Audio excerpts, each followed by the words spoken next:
Yo, what's up, everybody? Thank you for tuning in to yet again another fantastic indie creator interview. It is your Capes Crusader, Cody, and we are keeping it geekly with our brand new friend, Henry Wheelock. We're here to break down Jovians and everything in between his venture into creating indie comics, and we're going to take a look at Chapter 1. Henry, welcome to the show. How are you doing this morning? Thank you. I'm doing very well. Yeah, that is awesome to hear. So we were talking a little bit before the show. You said you had about 2 years experience creating indie comics. What would you say your first kind of like step into that direction was, and how was that creative process for you? Well, I really got into comics in college. I read a French comic called Last Man with an exclamation point on the end. Mm-hmm. I found it from a show on Verve, and I found out there was a comic based on it, and or rather, other way around. But you know, I was used to seeing a lot of comics with like incredibly high detail, you know, incredibly high fidelity. And I thought, oh man, I'm really far away from being able to do that. But I saw this and, you know, the art is still fantastic, but their lines are far more simple and it focuses so much more on gesture. Mm-hmm. And the way they shaded was very similar to how I shaded at that time as well. So I saw that and I said, oh, I can actually do this. And so I took my first foray, and so people could probably find it if they want. I'd probably rather they didn't, but I did Jovians originally as a senior project for college. And, you know, at the time, there's still things I like about it. At the time, it was definitely the best I could do. Mm-hmm. But definitely the new version's a bit better. So what was that story about, if you can give us like kind of a simple breakdown of it? And I mean, did you have a lot of art experience before creating that? Creating comics, you know, and the art for comics is a lot different than just creating art in general. So I'm curious on your experience with that as well. Yeah, no, definitely.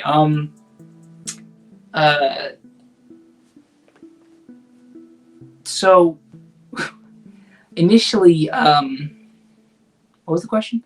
So what was the story about the original concept? So it went through a lot of changes. Initially, it was going to be about, you know, humans as locusts taking up resources, mm-hmm. you know, and then it was about, you know, another thing. But what it initially ended up being is kind of about the chain of violence. And, you know, initially, the first story it was supposed to be Chapter 1. I wanted to cover a lot, so the pacing's really bad. It's just a lot of things happen like really quick. Mm-hmm. But it was kind of about that. It was about things getting into motion in the story. And now I'm kind of readapting that to the new one, but pacing it far better, adding far more context and things like that. I gotcha. And the process, it starts with writing.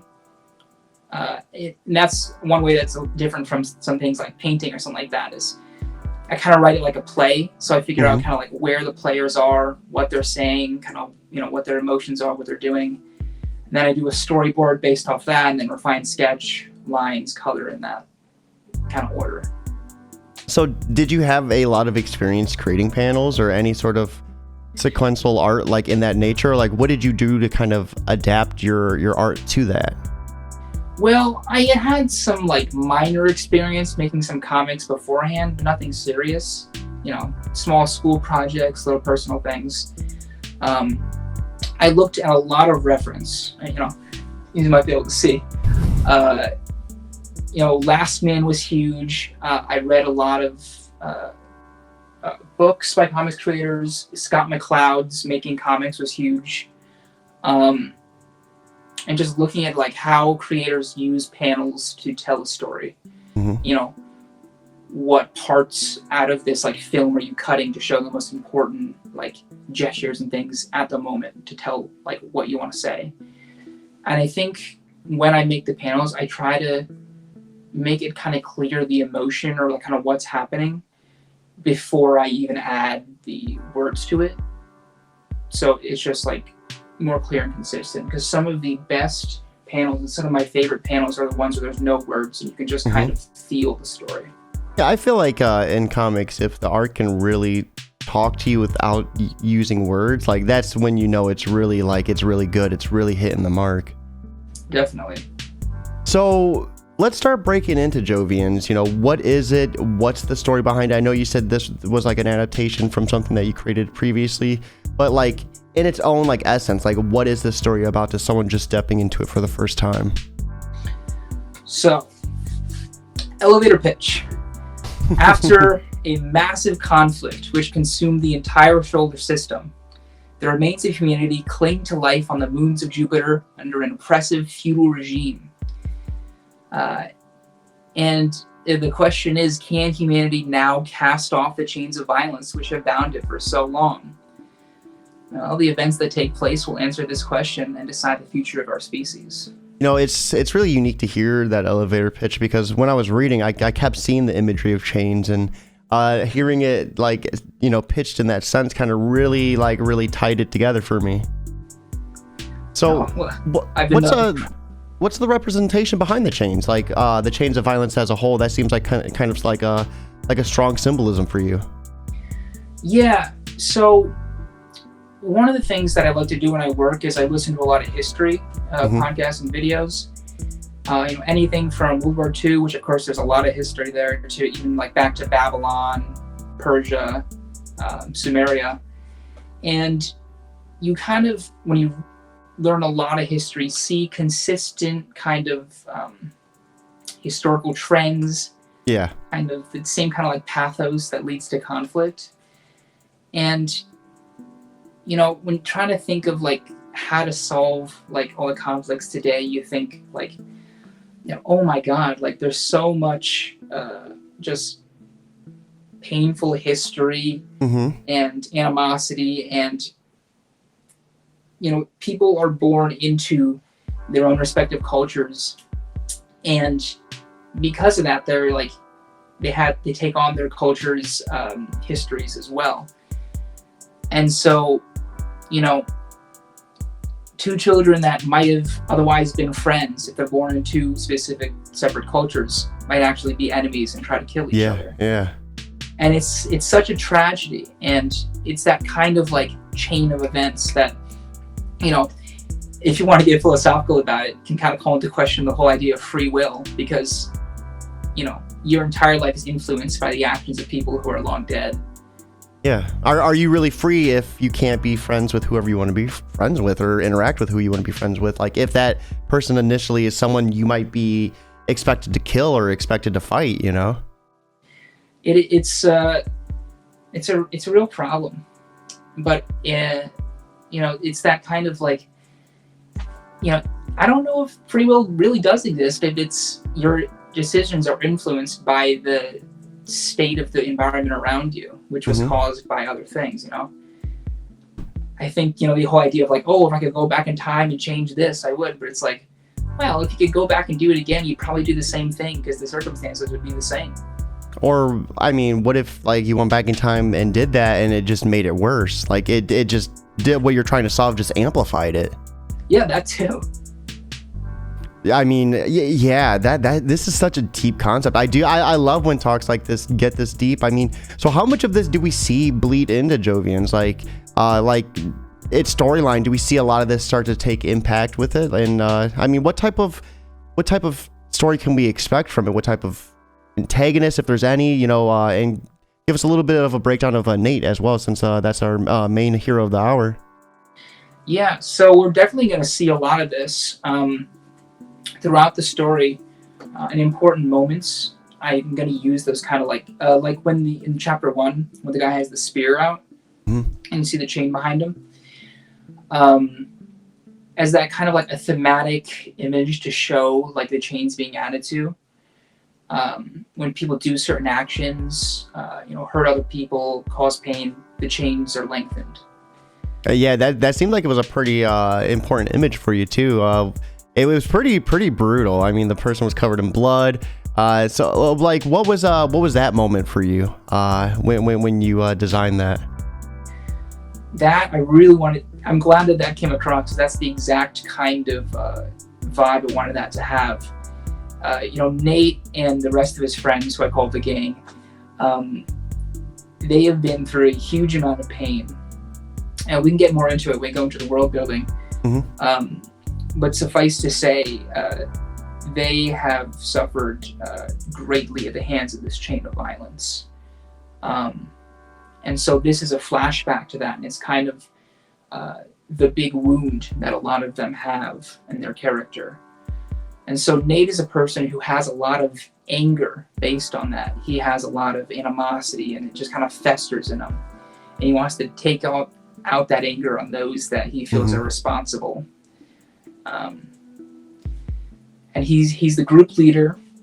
And so even though he wants to do this the way the things are in Ganymede, there's not really much he can do for the moment. So he's the group leader of the gang. He comes up with a lot of ideas, but because he wants to rush to kind of get what he's owed, he's very impulsive. And he tends to shirk blame, dodge accountability. And he's got a lot of room to grow. So before we dive into the world building, let's talk about the design. I mean, I sense there's some like maybe old school Dragon Ball Z influences. I see the Akira in the background, so I was gonna mention that as well. So let's for design, of these characters and the environment and everything. What was some of your inspiration? So, I really like Last Man and a lot of these other things for the character designs, and of course, a good character design is something that's recognizable from its silhouette alone. So I've tried to do that with all my characters. But I feel like my style is not too, stylized. I try to keep it kind of, human proportion, things like that, but still keep them recognizable. What Kazuhiro Otomo does is, with his buildings, it's just ridiculous. The way he draws, just every single window with a different shade in a different way, and different things. My good friend said it best. Artists love pain, and this guy definitely loves pain. The amount of just sacrifice and work that he put into that is definitely admirable. And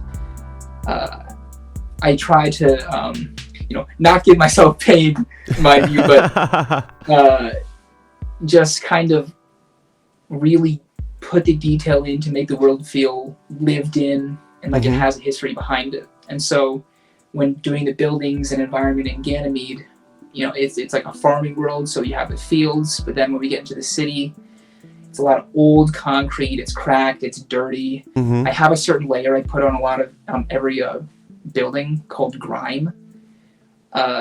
So a lot of the buildings have grime all over them, and old, leaflets and things, and a lot of scars of a certain event, which we can talk about when we get into the world building.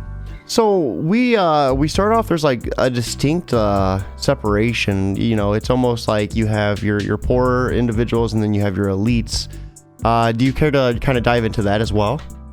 Well, yeah. So the Jovian society is, of course, a feudal society. The Europans of the moon Europa, or Jupiter, controlling all the acquisition and distribution of water. And by doing this, they have a stranglehold across everyone in the Jovian system. The Ganymedians grow all the food, pretty much. They're essentially like future serfs. And there have been a number of revolts in the past. And so the Europans now maintain a very heavy, essentially police or military police presence. And of course, with power comes abuse of power, as we see in chapter 1. And so, and this is something that really irks our main character, because not only did the Europans, take everything from him previously, now they're still taking, they're still there and oppressing. And so it's just a constant point of pain, and well, it might be about time for change. We'll see. Yeah, I mean, you see a lot of the people who are on the other side of the stick. They're not faring too well. They are like paying extravagant amounts to even just taste beef or chicken. I thought that was a really nice little intro to it, to just show you just how like decimated the entire world is. Like, so what can we expect from this world as a whole? Like, you know, like what's going on with like the inner workings that's leading these people to kind of start this revolt? So the Europans, you know, as you know, nobility tends to do, they overstep. They really grind the boot into the peasants. And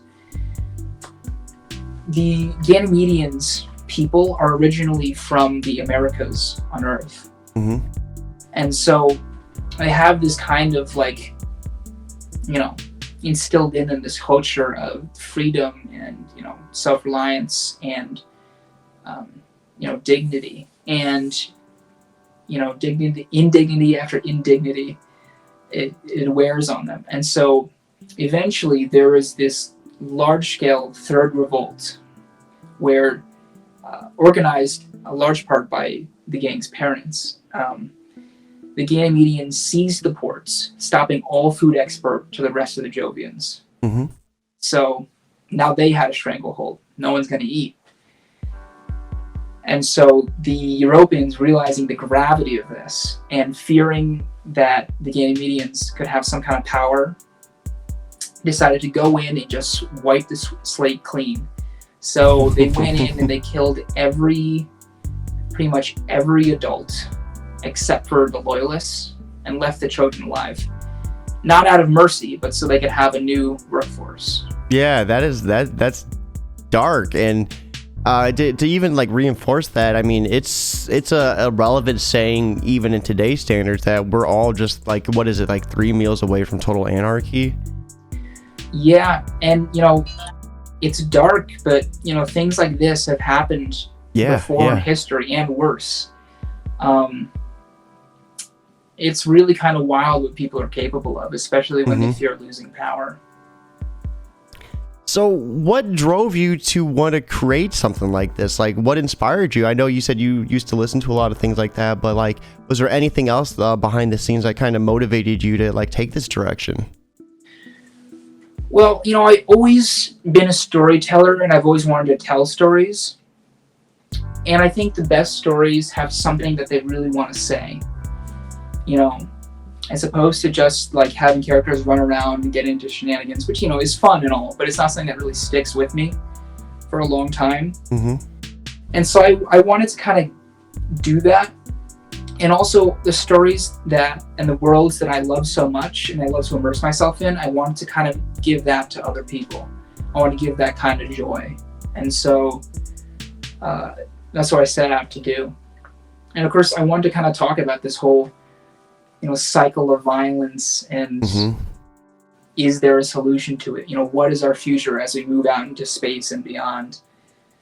And is there a future? You know, are we going to keep repeating the same thing again and again? You know, that's the question. And I'm still not sure how Jovians is going to end, if it's going to be a happy or a depressing ending. I think I'll know for sure how it's going to end by the time I finish arc 3 or something. How many chapters do you have in the pipeline so far? Well, I have 2 out. I'm halfway through the storyboard for 3. But there's going to be probably, I don't know, like over 100, maybe several hundred. Let's I go. have 1, 2, 3, 4, 5, 6, 7 arcs. And I'm in the middle of writing arc 3. You know, that's the kind of unfortunate thing that I'm sure a lot of comic artists can relate to, is that writing goes so fast, but the art is so much slower and so agonizing because you're like, oh, I want to get to this part of the story, but I gotta draw it. And it takes so long. So what are you doing along the way? Are you taking any extra classes or any additional like things you're doing to kind of maybe better your craft, better your writing, better your art? I'm doing a lot of like studies of human anatomy, you know, just like free reference sites and things like that. I'm saving a lot of references. I think one of my biggest problems is like I really want to make sure that the panel layout's not repetitive, so I always save a lot of like interesting panel layouts to see how people do it. Pretty much just studying the masters and seeing how they do it and taking what I can from that. And I think just like YouTube video essays about like good and bad stories. Like Stories of Old is one of my favorites. A lot of good things like that. I think we kind of like spiced it up a little bit, started selling it a little bit. Let's dive into chapter 1. Let's take a deeper look at chapter 1. And anyone that's interested, you could actually read chapter 1 yourself for free on Global Comics. Is chapter 2 for free as well, or? Yes, chapter 1, 2, and 3 are going to be free, and then after that is paid. Cool. So let's go ahead. Right. So right here is chapter 1 of Jovians, chapter 1. What was your inspiration between for the title and as well as the cover art? So I really wanted to be kind of like the start of the journey, and so we're looking up at Nate as he kind of looks up at Jupiter in the sky, which is already sets us in this kind of far off place. To see Jupiter in the sky like we'd see the moon on Earth.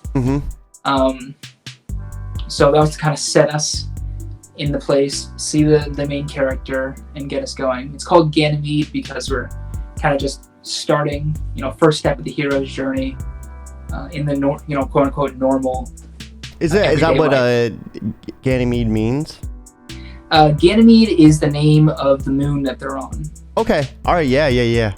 There are 4 main moons of Jupiter: Io, Callisto, Ganymede, and Europa. And they're all part of this Jovian empire. I like that. Are you a fan of the Callisto project? Yeah. It's dropping December 2nd. Let's go. So we begin, and right off the rip, things look pretty graphic. We start with the chains of violence beginning right in the primal age, right? Yeah, and so this first panel is, you might be able to tell, very inspired by 2001: A Space Odyssey. Definitely one of my favorite movies of all time. And there you see the chain starting. So, these are conflicts that have been going on for pretty much all time. And then medieval times as well. So we see 2 knights getting ready to go at each other. Yeah, so going forward, we have this, which, not any specific time, maybe like the Norman conquest or something like that. Was it hard for you to transition from drawing like primates to chainmail and stuff? Yeah, so in the original comic, you can go see, I really didn't know how to draw chainmail or nothing, but saw a couple good examples and tried different things and figured it out. I think, adding the little light flares is huge, making it look like metal. Yeah. But actually, funny enough, I had to look at reference for like armor and shields and things like that. But the first time I drew the ape, I nailed it right out of the bat. I don't know what it is. It's just something genetically. Just know how to draw a monkey. So we see that chain starting to get bigger and bigger, and we scroll down, and the conflicts get larger and more grandiose. Right here, we're in what I would assume would be like World War II almost. World War I. World War I. And for that one, I really had to look at reference for like the rifle and things like that. I really like how you did the explosion as well. You have like the person right here like getting incinerated almost. Thank you. Yeah, World War I is one of those conflicts that's just unbelievable. Like the amount of like courage it would take to be running into it too. Like it seems like the farther we go back, like the more like insane, like the Revolutionary War, where you had to just be eye to eye with each other and you would wait for each other to load. That would be, I wouldn't be able to do it. My anxiety would shoot through the roof. Or even like the Greeks, like face to face with the guy, just like stabbing at each other, Looks like we're having a little bit of a buffer problem. Hold on 1 second. Let me go ahead and try to refresh that. Well, one of the things that I really like Okay. about Global Comics is that I looked at things like Webtoon and Tapas and things, and not only do they have a lot of like content restrictions, for like what you can show, there's also like a lot of resolution restrictions. Whereas Global Comics, there's no such thing. Like, obviously you can't show like really messed up stuff, but like you can tell your story and you can upload it in as HD as you like. So how do you feel about Global Comics as a whole? To anyone that's like on the fence about like uploading content on there, what would you say to them? I'd say like definitely go for it. I kind of feel like Global Comics is the future of comics, at least in America. Okay. As it relates to online at the very least. Yeah. It is such a good site. They have so many good artists, and the people running the site are extremely involved in the community. They're very easy to reach, and they're constantly asking about ways to improve the site. And they have a mobile app launching soon, which I think is gonna like be fantastic. No, that is awesome. That is awesome. And you might notice the comic Jovians has been optimized for mobile. So on laptops, it gets a little, zoomed in. You have to scroll a lot, but it's still good. You can zoom in, you can see all that good detail. Yeah, once I finagled it a little bit, and I was able to get like I didn't have to zoom out. It pretty much did it for me. It just like the second I start to like close it in a little bit, then it gets to that point. But as long as you have it like stretched out, you're good. Yeah. So we see this chain start to get bigger and bigger. What is this supposed to be a representation of? I notice it says Free Mars right here, but is there any certain like conflict or anything in the world that this was based off of? Yeah, so I wrote about 2,000 years of history for Jovians, stretching from today into like, what is it, like 4175 or whatever that takes place. So this is during the Martian Civil War, which is the first of these two giant conflicts. And this was between the Martian Free States and like the Martian Coalition. And you see this huge conflict going on, and this is something that started on Mars, and then as nations and interests from Earth got involved, it spread over to the Earth as well. And at the end of this conflict, the Americas were nuked, sending all those refugees to Ganymede. And then we slowly but surely see these chains start to just gather and gather, and now we're up into space. And this was just gorgeous. So how hard was it for you to draw something like this detailed? It definitely takes a while. And I went back and made a few changes, made it darker, made a bit, feeling I was in space. The first step, of course, is you have to design the ships, right? And so I designed the ships separately, and then I would put them in, and you have to like make sure you balance, compositionally, make sure it all makes sense. And, think about how space combat would be. So you see a lot of those kind of like dots kind of coming out in these kind of like four star from those other ships. That's them firing their point defense cannons. And because they're going forward, the bullets just kind of go in that shape. It's like this wall of lead. Yeah. So I'm really liking how you like use like it looked like different techniques for shading right here to kind of amplify the feeling that you're in space. What's this filter technique called, where it was like the dots? It's just like a screen tone filter that I've got. And then those circles is like in space, everything is, there's no gravity, so explosions are completely circular. Isn't it crazy, the idea like in space where if you just move forward, like even if you just push yourself forward, you just keep going and you don't stop. You just don't stop. Yeah, that's the thing. Like a lot of like space movies kind of get wrong for the sake of narrative is that like you can't just turn left in space immediately. Like you have to first cancel out your momentum from where you're going and then take a new direction. And the speeds can get just ridiculous. And so in the center there you see a ship being destroyed by like a laser type weapon, and just kind of melting apart. Yeah, I love that. And so this takes place during the next major conflict, the Great Sol War. Sol being the name for our sun, of course, in our solar system. And that was the major one, right? That was the one that kind of like was the climatic catalyst. Yeah, that was the one that just spread everywhere and just destroyed everything. And then we see these chains almost filling up the page at this point. And now we're seeing some really grotesque like brutality happen right here. So who are these individuals? So these, now if you asked the Earth military, they would say those aren't people. They're tools. These are things called algs, Ares Line Gen Soldiers. They are a creation of the Venusian gene smiths. They are super soldiers that are designed to be, the perfect soldiers. They have far stronger bones, redundant organs, extra and stronger muscles that can not only pull but also push. And of course, you see all this kind of like ferrofluid around their armor. Those kind of like triangles. It looks like they're able to actually make spikes protrude from their armor too. Yeah, so in the legends, they're called the warriors with liquid skin because of this kind of thing. And the armor is one of the most dangerous things about them, because what it does is not only can they manipulate it into any kind of like sharp implement they may need, it also takes kinetic energy, transfers it to thermal. And so you can shoot all you want and then it'll just like go away and won't do anything, because you can't destroy energy, but you can convert it. So it takes kinetic and turns it into thermal. So bullets completely useless. I love how he's ripping off this dude's arm too. Oh yeah, they're extremely strong. And these are ALGs 2. ALGs 3 get really scary. Actually no, these are ALGs 1, my bad.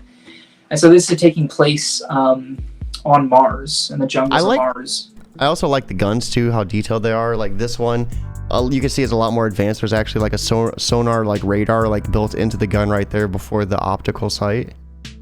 Thank you. Yeah, that there's a lot of design, because I have to design like, oh, what would future armor look like? What would future soldiers look like? So what did you do to do that? Like, what was your creative process for that? A lot of iteration. A lot of iteration, and also just looking at some reference for soldiers and thinking about what the kind of things they would need. But the helmets of these soldiers actually used and brought forward because the Europans are actually the descendants of the Martians. And so the European Guard, like the ones that accost Nate and his friends, their helmets look a lot similar to the helmets of these soldiers here. And how many years has passed from this point to when we meet Nate? Well, the Soul War was a war that lasted 1,000 years. And after it ended, 800 years passed to where we are right now in the story. And in all that time, no one's heard anything from Earth. So as far as the Jovians are concerned, they're the last people left anywhere. I gotcha. So we get back into space, and what are we seeing right here? Are these like the hammers of God? Well, funny you should say that. They're called Babel 3 War Towers. Oh, let's go. And so they have these, they're essentially like space aircraft carriers, except the aircraft they carry are smaller warships. They're 2-mile-long gargantuan behemoths. Wow. And through the center, as you can see, they're shooting down. They have these giant rail guns in them called Gibberim cannons. And so here we see them bombarding Mars from orbit and the damage it's doing on the surface below.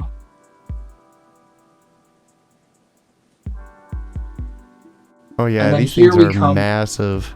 Yeah, so those are already 2 miles long, and then you see this giant thing. And so this is the end of the war. Oh, right here? Yeah, so this is a super weapon that the Earth made called the CME mirror. A CME is a real phenomenon. It's a coronal mass ejection, and it's a thing that causes solar storms. I like how deep you got with your investigating, like behind the science behind everything. Like this is really impressive. Thank you. I wanted to have a sci-fi, but I wanted everything to be like believable that we could actually do.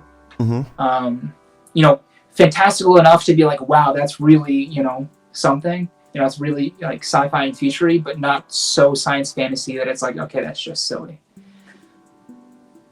And then we see the devastation, everything's completely wiped from that. So in real life, what would happen if we got hit with a weapon like that? Like, would this be the cause of it, or would it be a lot worse?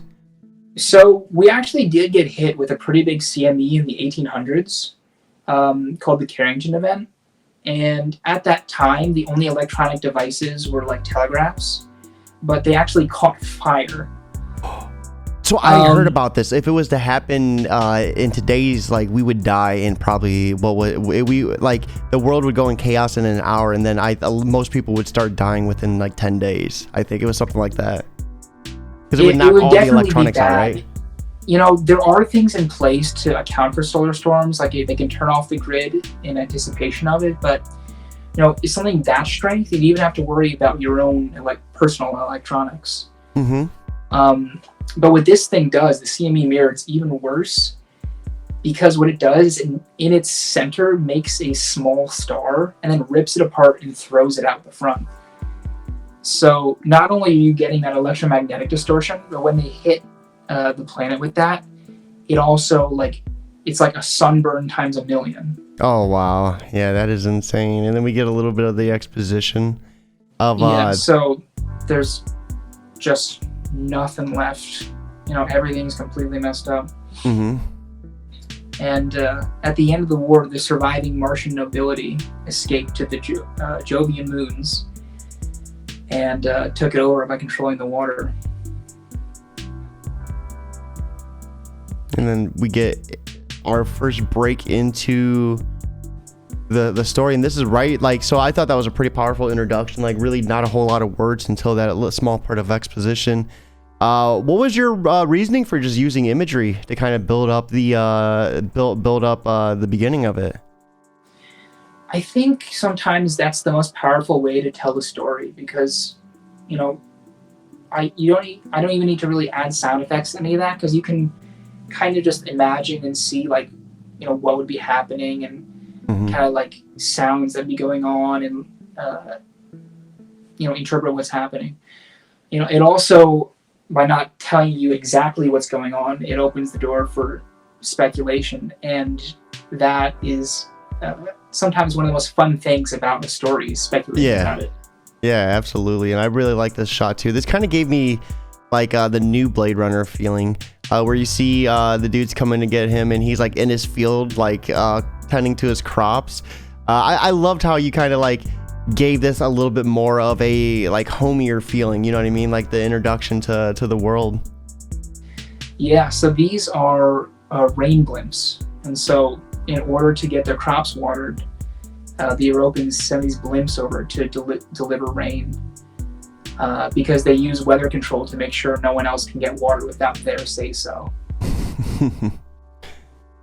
And it's funny you say that, because there's actually the heart machine. That's a real thing, where it can control parts of the weather. And there's actually something in the Geneva Convention where everyone signed with promises not to use weaponized weather for warfare. So it's interesting, because it seems like this could very well be something that happens.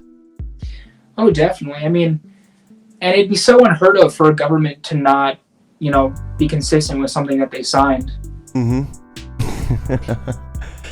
So we come to a New Rio. What was the inspiration for using the New Rio as a place? Something that's on the moon around Jupiter. Why stick to something that was a little bit more, I guess, recognizable? Well, I wanted the beginning to be something more kind of recognizable.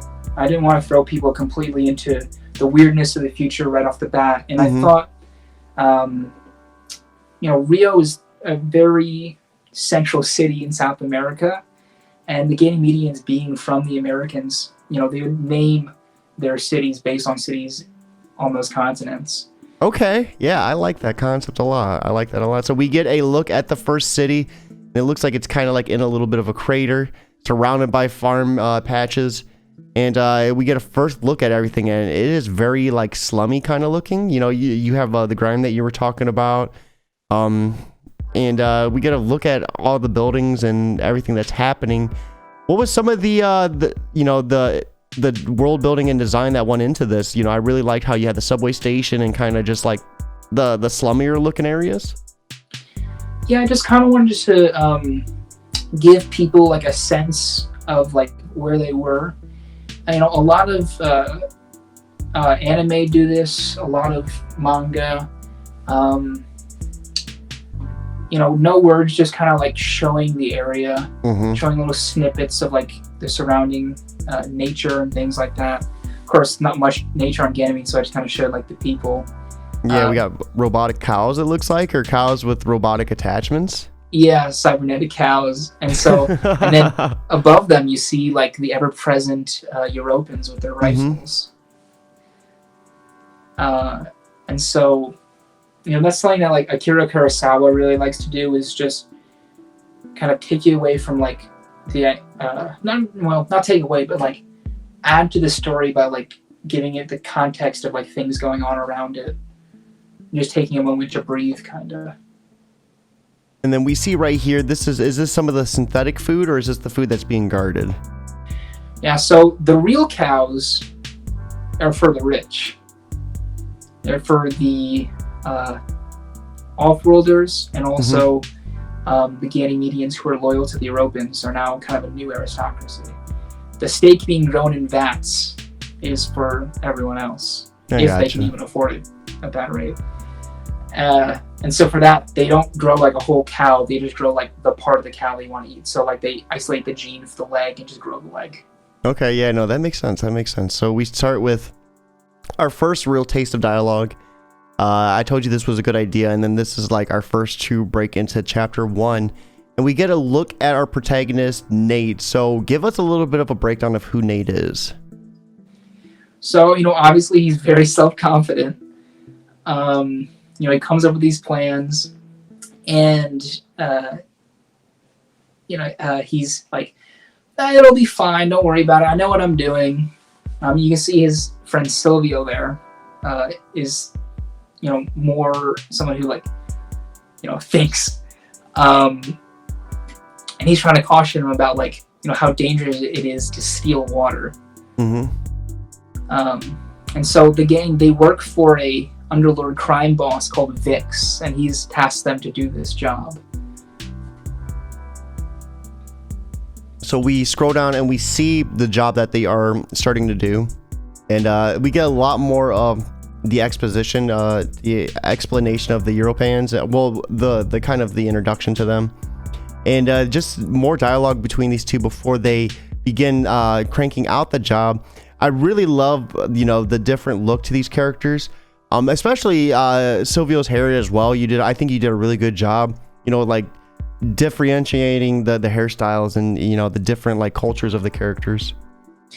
Thank you. Yeah, that was definitely a real challenge, but just through iteration and everything like that, I found a really good style to do it that didn't take like a ridiculous amount of time, because that's another thing when designing characters for a comic. You can't have them be like a amazing work of art, because you have to draw them several hundred times in different poses too, right?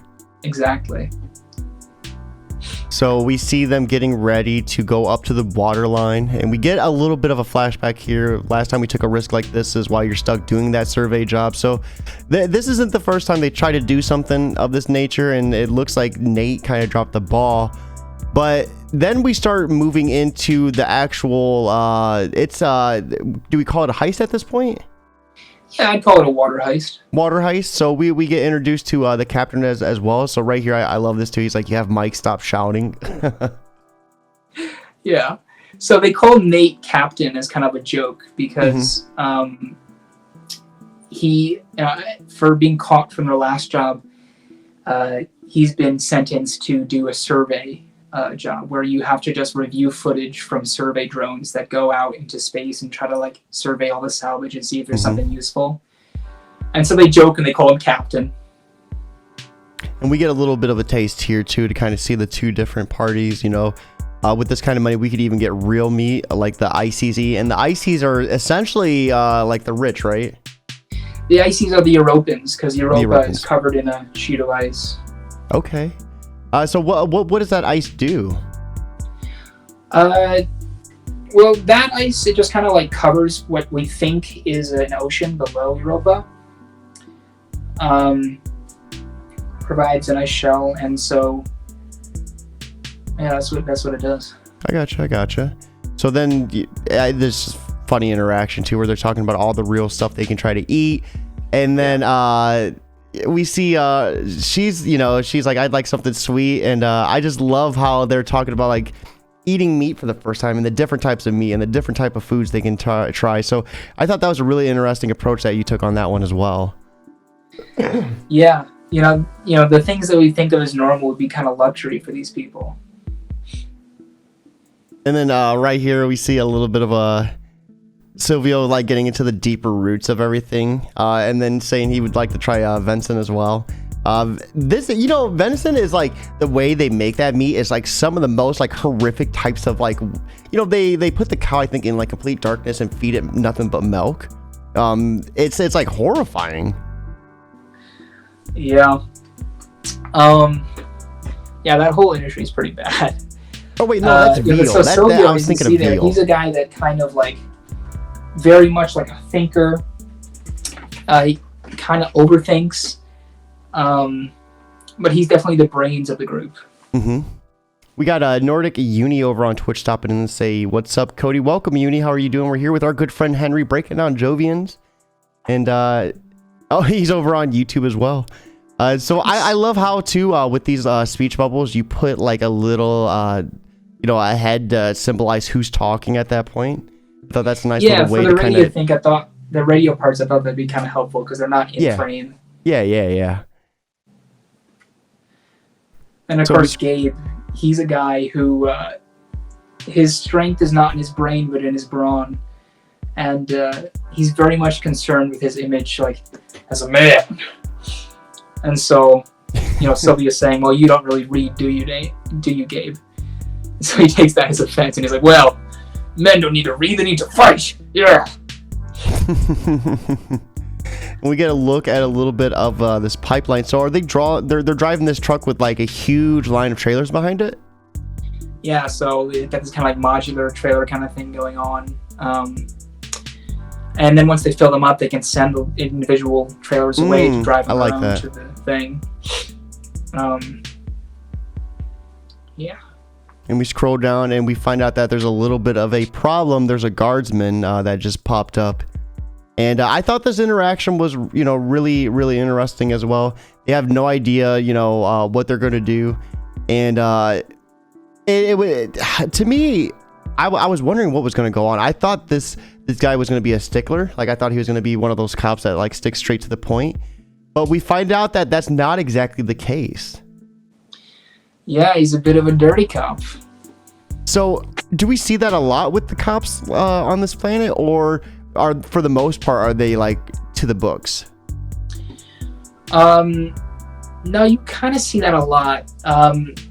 The guardsmen that are put on Ganymede, they're kind of put there as a bit of like we're not going to give you anything else, so go to Ganymede. So they're already kind of like upset about that, and they really love abusing their power there. A lot of times, if there's any kind of dissidence or any kind of disagreement with the powers that be, the guardsmen will in a kangaroo court style convict that dissident of terrorism and execute them. And so they're very much like a military junta, occupying force kind of deal. I gotcha. And right here, they're coming up with their stories of why they're there. She comes up with the outlandish one that she was trying to pass and then fell asleep at the wheel. And we see Gabe like, "How dare you lie to an officer of the law?" I love that. So they're trying to weasel their way out of it. And the cop calls her bluff. I really like that as well. And he's like, "You must be some stupid field-minded, grainy resistance group trying to sabotage the water pipe." He doesn't realize that they're just trying to steal the water from it, which I thought was really interesting as well. Right. So we scroll down and we get an interesting thing that happens. He thinks it's actually full of explosions, and things are about to get serious. Gabe almost gets shot right here. He pulls the guns out. He's getting ready to put one in his head and shoots the tank to call his bluff. So I thought that was another interesting thing too. Shooting a tank full of explosive, like, let's go. Yeah, I mean, he doesn't care about them or their lives at all. So he's gonna say, all right, that's explosive. I'll take care of it right now. And then right here, as if I take your word, I want you to drink it. So what was why didn't he drink it at this point? Well, so we can see that as it's revealed, the guy doesn't actually really care too much whether they are resistance or not. He just wants to extort them. Mm-hmm. So he's making all these charges. He's saying, oh, well, maybe we can work something else out. Maybe I can let you go. And so he takes, whatever little money that they have, sends them on their way. Yeah, and he's like, glad we could work this out peacefully. Next time it's going to be double or you're going to get shot. So, and then, of course, this nice little touch to fucking ices. So this is almost like, it seems like a racist term to say it like that, if I'm not mistaken. Yeah, I mean, in 41 and 54, I think the idea of what we think of today as race would be completely kind of gone, but you still have, we'll find new and interesting ways and reasons to hate each other. Mm-hmm. And so definitely all the different moons of Jupiter, all the different moons of Jupiter have their different animosities towards each other, their different slurs for each other. So we see Gabe get a little bit compassionate here, asking her if she's got hit, but she of course didn't get shot. And then he's like just dragging her, like, okay, well, get up, let's get back to work. I thought that was interesting.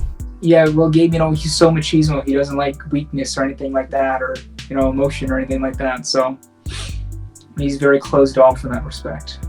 And then we see them kind of having another interesting interaction about if they would have had guns, things would have went differently. And then we see Nate inside of this tank. So what are they doing inside of this tank? Are they like kind of not supposed to be seen? Are they like smuggling themselves? Yeah, so the front tank there, the part of it has been hollowed out to be like their compartment so that, there's no suspicions. There's only one guy driving the truck. Mm-hmm. And so they're going in there. And we see them driving off into town, and nothing to say, no apology, Captain. And seeing a little bit of bickering back and forth between these two. Yeah, as someone who overthinks and wants to account for every possibility against the guy who is impulsive and just goes gung ho. Mm-hmm. And I thought, that panel there with the light is a kind of a funny little visual pun. He's talking about having an idea. Okay, I love it because it's right above his head. Yeah. So we scroll down and we see that graphic image we were talking about earlier where, there's the chain right here. There's a weapon just covered in blood, and you see the soldier his mask is just splattered with blood. Then looking through a field and he's killing someone. So who did he end up killing at this point? So he has killed the gang's parents right here. And this is the POV of Nate looking out at the guy, hiding behind the grasses and things in this field. Yeah, and I love how there's the light right off in the corner, kind of you know what I mean? I thought the visual of this was just really awesome. Yeah, he's dropped his flashlight. Mm-hmm. Yeah, it's gonna be a very important moment for Nate. Yeah, and right here, when they put down the third revolt, they took everything from us, and they're still taking more. And we kind of, he's like, they'll never have enough, and he stands up and hits his head. I love that little moment right there. Yeah, so this is kind of emblematic of Nate as a character. He acts before he thinks. He gets ahead of himself. Yeah, right here in Silo saying, too quick to act, Nate. So we get another interesting look at them entering a new Rio. So they're just entering the city with a tank full of smuggled water. And this is where we're left off. Next chapter is Towers in the Sky. So that was chapter 1 in its entirety. I love doing that, man. That was such an interesting take to hear kind of your thoughts and ideas behind the different scenes and panelings. Was that kind of like your first look ever taking a look at it in depthly with someone? Yeah. My good friend Chris, he's been, someone who supported me from the moment I had this idea initially, and he's been there for like all the iterations, giving me a lot of feedback. And so, I've gone through with him, and he's given me like little tips and things that he thought could be better, and I've taken those and adapted them to new chapters. So like with chapter 1, one of my main criticism was there's only really one setting. So I said, all right, yeah.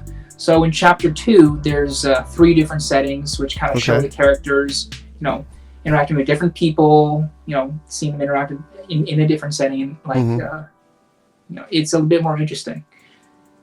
So for anyone that's interested, you can check this out for free. The first 2 chapters are free on Global Comics with the intention for the 3rd one. And then after that, there's going to be a paywall. So for anyone that's on the fence for maybe subscribing to that paywall, what would you like to say to them directly to encourage them to subscribe to get the rest of the chapters for this? Well, it's not going to be anything ridiculously expensive. It's going to be a comic, so it's only going to be a couple dollars. And, I think I kind of recognize that, let's hope. But if it does get more popular, piracy is going to be unavoidable. So I'm not going to charge a ridiculous amount for the comics on Global Comics. I do have a Patreon, and that, I think, is going to be the main revenue stream for this. So what's your Patreon look like? So that is the Jovians Patreon, and there's 3 main tiers. There is the supporter, behind the scenes, and insights. For the supporter, you get your name at the end of each chapter with a thank you. For behind the scenes, each month you get, 3 to 5 sketches, storyboards, things like that, processes showing how I kind of made the thing itself.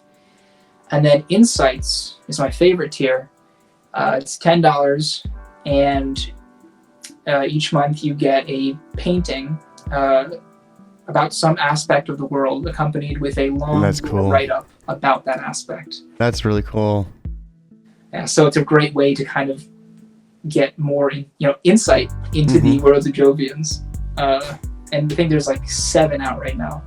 That is so cool. Well, I really appreciate you breaking all of that down for us, Henry. Before we finish, I do want to end strong, and with this being an interview where we focus on your book and everything in between, it's also a nice little learning tool for anyone new that's watching. So with that in mind, for anyone, let's say they're a writer and an artist as well, like a writer-artist duo, what would be your biggest advice for them to deal with like anything like along the lines of burning out? It seems there's a lot of on your plate where you have to design characters, not only write them but design them and panel them as well. So for that burnout, like what's something you would suggest maybe to help work against it or help like work through it? Yeah, that's a problem that I've definitely faced a number of times. Chapter 1 was 47 pages, which was way too much. And so I've made the subsequent chapters a bit shorter. Definitely going to the graphic novel territory. I think you got to just make sure you're not doing too much, per day, schedule it out, and, make sure that, you can just do a little bit every day and it'll still get done. And I think that's a lot better than trying to bang it all out at once and just exhaust yourself. Because, if you don't enjoy doing it, then it's not something you should do. It becomes a chore. I actually had a nightmare before chapter 1 came out, because it was taking so long. And I had a nightmare. I was hanging out with all my friends, and all of a sudden they all turned and looked at me in unison and said, "Henry, why is chapter 1 taking so long?" And I woke up in like a cold sweat. And you got it done. You're like, ah! Yeah. So, I got to be consistent. For me, I've had attention problems in the past, but I think, listening to music that really helps you focus and just head down. Don't look at social media or anything like that. Just immerse yourself in the work, and just kind of like do that kind of healthy balance of work and relax. No, absolutely. Hey, well, I appreciate that. I always love hearing like different takes and perspectives on that because everyone seems to be a little bit different and unique in their own way. Henry, I appreciate so much for you rescheduling, coming on earlier. We had a little bit of a scheduling mishap on my end for tomorrow, so I appreciate that. And you giving me your take and opinions and everything in between on Jovians and just the creative process as a whole. Thank you once again, man. Oh yeah, for sure. No, thank you so much for having me. This was a great experience. You know, you're a great interviewer. This is really fun. Thank you. And I'd love to come back on maybe when Arc 2 is coming out. Yeah. Break that down. Dude, absolutely. And this was your first interview. I thought, you seemed experienced. You seemed like a vet. So hopefully the second one you do is going to be even better for you. Guys, it is a beautiful Wednesday. I have a whole lot of work to do. It's new comic book day, so you know the drill. And we have one more interview at 7 p.m. EDT later on tonight. Be sure to turn on notifications for that video to be notified when it drops. So with that said, I have a plate full of stuff to get to. Henry has probably a plate full of stuff to get to as well. And we got to enjoy the day. So everyone watching, I hope you have an awesome one. But most importantly, keep it geekly.